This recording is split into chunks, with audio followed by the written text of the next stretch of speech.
দোয়া করেন, সবাই যদি দোয়া করে আল্লাহ ব্যবস্থা করবো।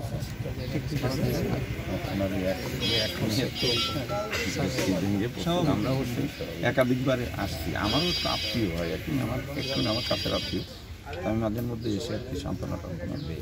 এই আপনারা যারা আছেন সবসময় মনে রাখেন যে এই শহীদদের ত্যাগের জন্য কিন্তু আমরা এই পরিবর্তিত এই জন্য সবসময় মনে রাখি আর সবসময় তাদের খোঁজ করি। এই যে আজকে তার একটা ছেলে চলে গেছে, এটাকে পূরণ করে দিতে পারবো আমরা? পারবো না, কিন্তু তার পাশে দাঁড়াতে পারবো, তার কষ্টটা শেয়ার করতে পারবো। তো আমি আশা করবো আপনারা সবসময় তার পাশেই থাকবেন। আর আমরা বাগেরহাট পুলিশ সবসময় মনে করবেন যে কোনো সমস্যা আমরা আছি, যে কোনো সমস্যা চলে আসবেন ওনার সাথে।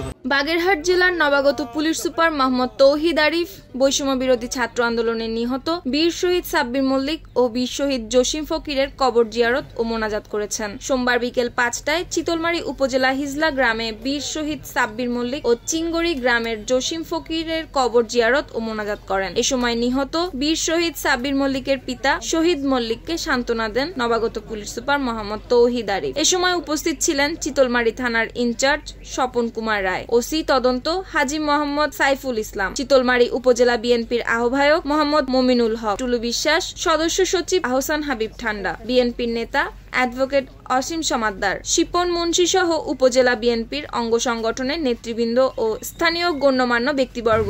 এই সবকে শক্তিতে রূপান্তরিত করার তৌফিক দান করে দেন আল্লাহ। আল্লাহ আমাদের মাঝে আজকে বাগেরহাট জেলার পুলিশ সুপার সাহেব আসছেন, আল্লাহ আমরা বাধিত, শুকরিয়া আপনার কাছে আল্লাহ। আল্লাহ ওনার শারীরিক সুস্থতা কামনা করি এবং ওনার জীবনের এই চাকরিজীবী এরকম দায়িত্ববান নিউজ ডেস্ক, শুক্তি রায়, ভোরের আকাশ।